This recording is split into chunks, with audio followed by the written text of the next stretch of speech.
देश के बहुत सारे काम होते हैं, युद्ध होता है, कूटनीति होती है, अंतरिक्ष होता है, टेक्नोलॉजी होती है। देश को देश की तरह चलने दो, व्यक्ति को व्यक्ति की तरह चलने दो। गांधी जी को गोली मार दिया, सरदार पटेल की मृत्यु हो गई, सुभाष चंद्र बोस का प्लेन दुर्घटना हो गया। अरे देश धर्म के हिसाब से थोड़ी चलता है, व्यक्ति धर्म के हिसाब से चलता है। देश को कैसे धर्म के हिसाब से चला रहे? वो जहाज हवा में से नीचे गिर गए, उसके पाकिस्तानी पकड़ लिया, सब मारा पीटा, सब बंदूक सामने रखा, सब दुश्मन का एरिया। यहाँ लोग पुलिस स्टेशन में जाते हैं तो हालत खराब हो जाता है, वहां जाने के बाद चाय अच्छा बनाए थे।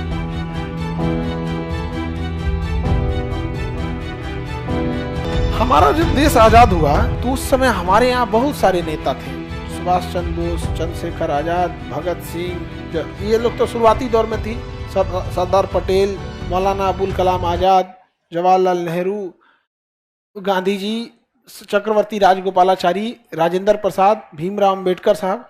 वहां आपको बस एक मिलेगा जिन्ना, वहां बस एक ही मिलेगा, कौन? जिन्ना। इसके बाद कोई था ही नहीं जिन्ना के बाद यहाँ पे।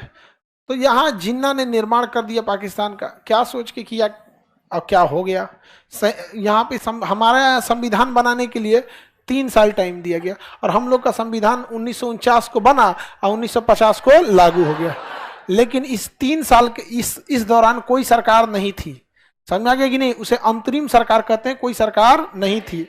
और हम लोग चल रहे थे भारत शासन अधिनियम 1935 के द्वारा, और यही हुआ पाकिस्तान में भी। इतने छोटे देश के लिए संविधान बनाने में 10 साल लग गया। आजाद हुआ 1947 में, संविधान बना 1957 में, 10 साल लग गया।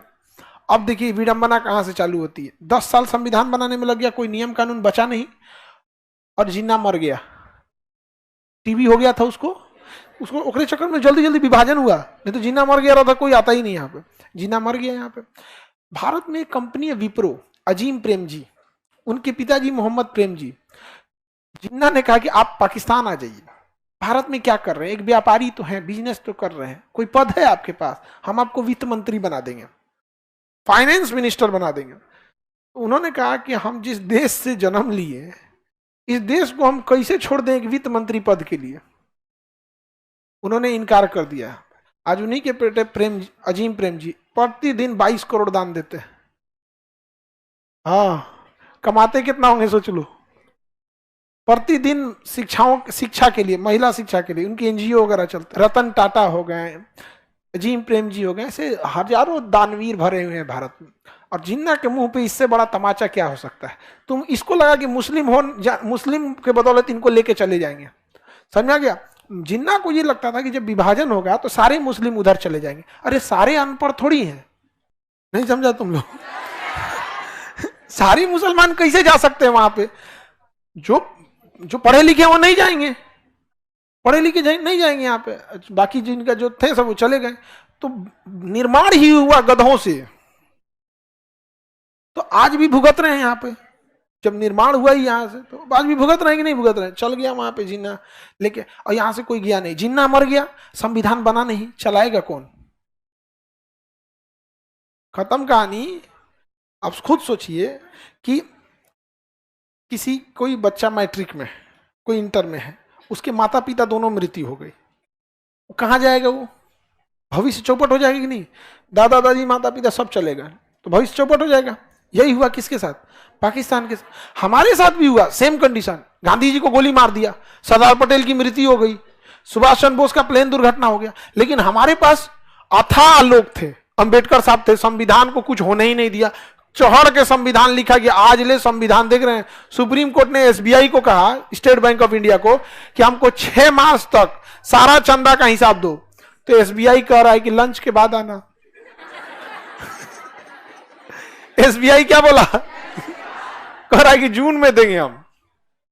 कब देंगे? जून में देंगे। सुप्रीम कोर्ट में एडीआर आके कंप्लेन कर दिया, साहब झूठ बोल रहा है, ये चाह रहा है कि चुनाव बाद दें ताकि पता नहीं चले कौन चंदा किसको दिया है। जून मतलब कौन चीज? चुनाव खत्म, समझा? तो सुप्रीम कोर्ट कहा कि रुक तेरा बताते हैं, लंच के बाद आना तुम। एसबीआई वाला किसको भी कह देते हैं लंच के बाद। अगर इनके ब्रांच में अगर यमराज आ जाएंगे ना किसी को ले जाने के लिए, पक्का बोल देगा सब लिंक फेल है, लंच के बाद आना है। यमराज कहेंगे रे यमराज है कोई नया खाता नहीं खुलेगा बाबा, यमराज हो तो क्या, बाद में उनको समझाना पड़ेगा, हम यम ले जाएंगे तुमको, तो अब समझ में आएगा। नहीं जा लंच के बाद ले जाना। आगे बढ़े तो पाकिस्तान क्यों बर्बाद हो गया समझ में आ गया। एक ही नेता था जिन्ना, जिन्ना मर गया। इधर 48 में मार दिया गांधी जी को, जनवरी में, अगस्त में जिन्ना मर गया, 6 महीने के आगे पीछे। तो जिन्ना के बाद कोई था ही नहीं। एक प्लस पॉइंट ये होता कि संविधान अगर बन गया होता तो कोई दिक्कत नहीं था। संविधान भी नहीं बना और जिन्ना भी मर गया, अब कोई बचा ही नहीं वहां पे। तो जिसको जोनची मनु संविधान में जोड़वा दिया, जोनची मन जोड़वा दिया। 2-4 ठो धार्मिक लोग उठे कहें कि हमारा देश धार्मिक रहेगा। अरे देश धर्म के हिसाब से थोड़ी चलता है, व्यक्ति धर्म के हिसाब से चलता है। देश को कैसे धर्म के हिसाब से चला रहे हो आप? मानो ना आपको जो धर्म मानना है, आप पूरा कुरान पढ़ लो, पूरा गीता पढ़ लो, महाभारत पढ़ लो, बाइबिल पढ़ लो, क्योंकि पूरा देश को याद कराओगे? देश के बहुत सारे काम होते हैं, युद्ध होता है, कूटनीति होती है, अंतरिक्ष होता है, टेक्नोलॉजी होती है। देश को देश की तरह चलने दो, व्यक्ति को व्यक्ति की तरह चलने दो। लेकिन लोकतंत्र की खराबी क्या है कि देश को व्यक्ति द्वारा चुनी गई सरकार चलाती है, व्यक्ति द्वारा चुनी गई सरकार चलाती है। इसलिए सरकार क्या कहती है कि देश गया भाड़ में, व्यक्ति को खुश रखो, इसलिए उल्टा सीधा वादा करते हैं। और पाकिस्तान में क्या हो गया, बन गया यहाँ पे संविधान बना इतना लेट में कि आज पाकिस्तान का कोई कुछ नहीं कर सकता, कुछ नहीं। वहां पे वहां की सेना जो है ना, संविधान में ऐसा ऐसा संशोधन कर दी जिसका कोई हद नहीं। सेना जिसको चाहे प्रधानमंत्री बना दे। वहां के पाकिस्तान में जो चावल बिकता है सेना के कारखाना से आता है। पाकिस्तान का जो बैंक है ना, आर्मी का बैंक है। अभी क्रिकेट होने वाला है ना, तो पाकिस्तान की आर्मी ने बोला है कि हम इनको ट्रेनिंग देंगे। आप ताज्जुब कीजिएगा, कल से स्टार्ट है ट्रेनिंग। हाँ, ये कल से नहीं है, 13 या 14 तारीख से, 13 या 14 मार्च से पाकिस्तान के क्रिकेटरों को ट्रेनिंग कौन देगा? आर्मी देगी। यहाँ पे उनको यही तो खेलने कूदने ही तो आता है, उनकी फौज को लड़ने थोड़ी आता है। लड़ने आता तो 93,000 सरेंडर करके जाते सब। सही अच्छा काम तो पहली बार तो आज आर्मी कर रही है उसके काम। क्रिकेट खेलो, समझ में आ गया कि नहीं आ गया? क्या करो? क्रिकेट खेलो। समझ में आ गया कि नहीं आ गया? और अभिनंदन जी पे मजाक उड़ाता है सब पाकिस्तान वाला। एक पाकिस्तानी कह रहा है कि चाय अच्छा था, याद है ना?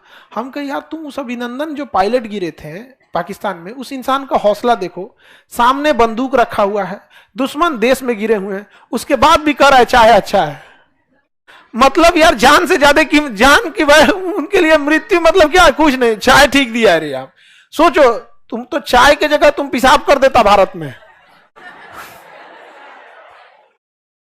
आप समझ रहे हैं?